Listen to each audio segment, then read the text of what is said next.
Welcome to my channel. আমার চ্যানেলে আজকে তোমাদেরকে জানাই অনেক অনেক স্বাগত। কেক তো অনেক বানিয়েছি, ঠিক আছে, তো আজকে ভাবলাম চলো কেক কাউন্টারে লাগিয়ে নিই। তো তোমাদের সাথে আজকে কেকের কাউন্টার সাজাবো। তো কেকের কাউন্টারগুলো আমি কাউন্টারটা আমি কিভাবে কেকগুলোকে সাজাই সেটাই আজকে দেখাবো, আর একটু বুঝিয়েও দেবো যে কেন এইভাবে রাখা হচ্ছে। তো চলো কেকগুলোকে বের করে নিই ফ্রিজ থেকে। আর আজকে একটা অর্ডারও নেই, সিঙ্গেল অর্ডারও নেই। তো কখনো কখনো কিন্তু এই ধরনের কখনো কখনো মানে রোজই অর্ডার থাকে অর্ডারের কেক, সেটা একদমই নয়, ওরকম হয় না।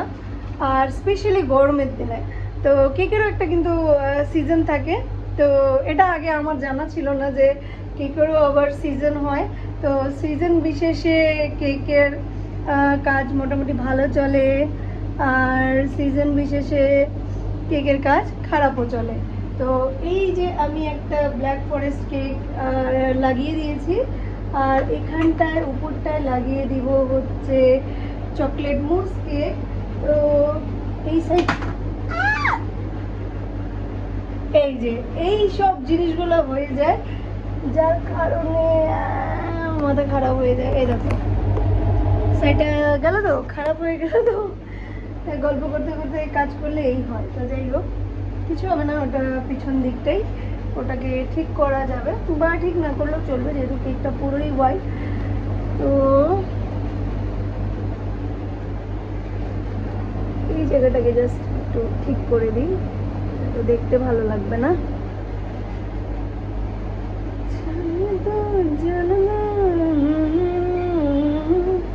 এই ছোট ছোট জিনিস হয়েই যায়, আর অনেক অনেক একবার না, আমি জানি না তোমাদের সাথে হয় কি না, অনেক হয়, আমার সাথে তো অনেক হয়েছে। আর বিশেষ করে কোন সময় হয়, যখন ধরো মনে করো খুব সুন্দর একটা কেক বানালাম, অর্ডারের উপরে কেক বানালাম অনেক সুন্দর, যেমন কালকেও আমার হলো সেম জিনিস। কি হলো, ডিপ ফ্রিজে যে ক্রিম থাকে, ঠিক আছে, এই জায়গা হচ্ছিল না কেকটা আমি সেট করব বলে। তো এইভাবে জাস্ট একটুখানি আমি কোনো রকমে রেখেছি, আর ভেবেছিলাম যে সাবধানে করবো, আর কেকটা এখানে রেখেছি। দেখো এখনও কেক এখানে লেগে আছে, এই ক্রিমের গায়ে কেকের যে ডিজাইন করেছিলাম ওই ক্রিমগুলো লেগে আছে। কি হলো, এখানে রেখে দিলাম, রেখে দিয়েই ফ্রিজটাকে এইভাবে বন্ধ করাতে একটু যে ধাক্কা ফ্রিজে ফিল করলো, আর এটা সিধা কেকের গায়ে, মানে কমপ্লিট কেকের ডিজাইন একদম পুরো কমপ্লিট একটা কেক, সব কমপ্লিট। সেই পুরো কমপ্লিট কেকটার উপরে যদি ওইভাবে করে পড়ে, মানে কি প্রবলেম। তারপরে সেই কেকটাকে কি করে, আমি কেকটার ফটো দিয়ে দিব, তোমরা বুঝে যাবে যে কি করে ওটাকে রিকভার করলাম। তারপরে কেকটা কি হলো, বের করে নিয়ে তো কাস্টমারকে দেওয়া যাবে না, তারপর সেটাকে বের করে সাইডে যে ক্রিমটা গা থেকে, মানে সাইডে ক্রিম লাগানো ছিল, সেটা খুলে নিচে পড়ে গেছে, আর কেকটা এরকমভাবে গেছে। কেকটা বেশি চ্যাপটা হয়নি, জাস্ট ক্রিমটা নেমে গিয়ে লেগে গেছে। তো ক্রিম জাস্ট একটুখানি, মানে ক্রিমটা আবার পাইপিং ব্যাগে ভরে। আর আমার কপাল ভালো যে এটা একটা ছোট কেক, ব্ল্যাক ফরেস্ট, এটাও ব্ল্যাক ফরেস্ট। তো এটা 250-তে যাবে, আর এটাকে আমি উপরের দিকে লাগিয়ে দিব, ছোট তো যাতে একটু ভিজিবল হয় ভালোভাবে, সেই জন্য। তো এটাকে এইভাবে লাগিয়ে দিলাম। তারপরে ক্রিমটাকে নিয়ে ওই নজেলে ভরে, একটা স্ট্যান্ড নজেলে ভরে, যেরকম কালার, মানে অ্যাজ ইট ইজ, আমি আর করতেই যাইনি, অত প্রেশার নেওয়াই যাবে না। আর যেহেতু ওই জায়গাটাতেই কাজ করা ছিল ক্রিমের, যার কারণে ওটা ফিল করতে অনেক সুবিধা হয়ে গেল।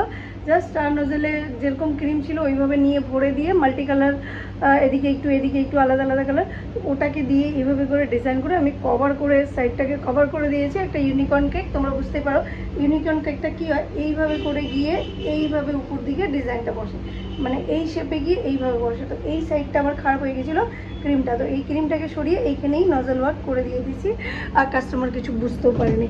তো যখনই মানে কোনো সুন্দর একটা অর্ডারে কেক বানানো হবে, স্পেশালি সেই দিনই কিছু না কিছু হবে ওই কেকের উপরে, আর কেকের ডিজাইনটা যাবে বিগড়ে, তারপর আবার আমাকে ওটাকে ঠিক করতে হবে। যেমন এরকম হলো, তোমাদের সাথে কত হয় আমি জানি না, আমার সাথে রেগুলার হতেই থাকে, তো আমার জন্য এটা নতুন কিছুই না। তো এটা একটা হোয়াইট ফরেস্ট, এটা এখানেই রাখি।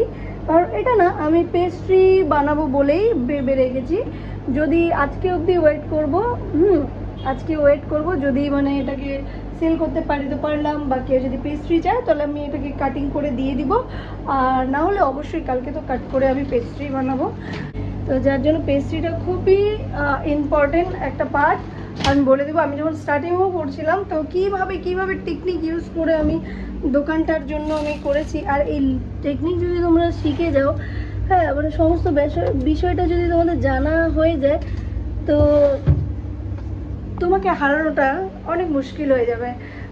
ধরো পাশে কোনো কম্পিটিটর আছে বা যাই আছে তোমার লেভেলে আরও কেউ কেক বানাচ্ছে, তো তাকে যদি টক্কর দিতে হয় তো কিছু বিষয় আছে যেগুলোকে ফলো তো করতেই হবে, তাহলেই কিন্তু ইজিলি মানে জিনিসটা সুবিধা হবে। আর একটা চকলেট কেক আছে, সেটা পরেই সাজাচ্ছে, চলো ব্যাক ক্যামেরা করে তোমাদেরকে দেখিয়ে দিই।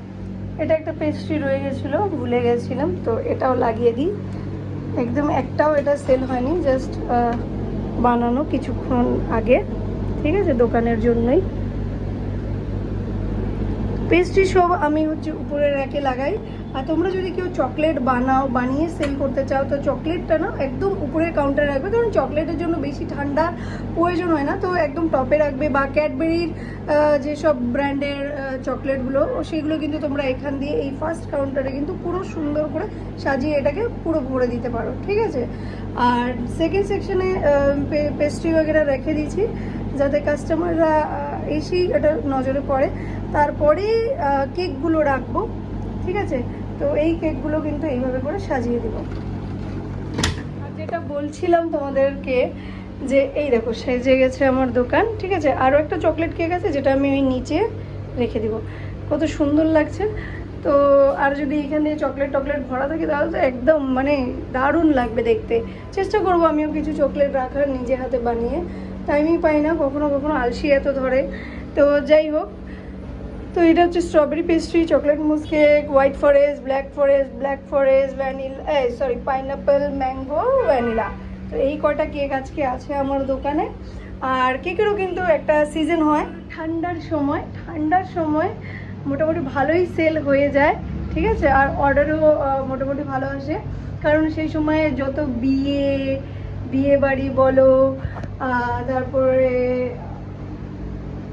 বিয়ে বাড়ি আর যত বাচ্চা কাচ্চার বার্থডে, সব বেশিরভাগ ঠান্ডার দিনে হয়। মোটামুটি ধরে নাও অক্টোবর থেকে মোটামুটি কেকের কাজ লাল্লান টপওয়ালা চলা শুরু করে দেয়।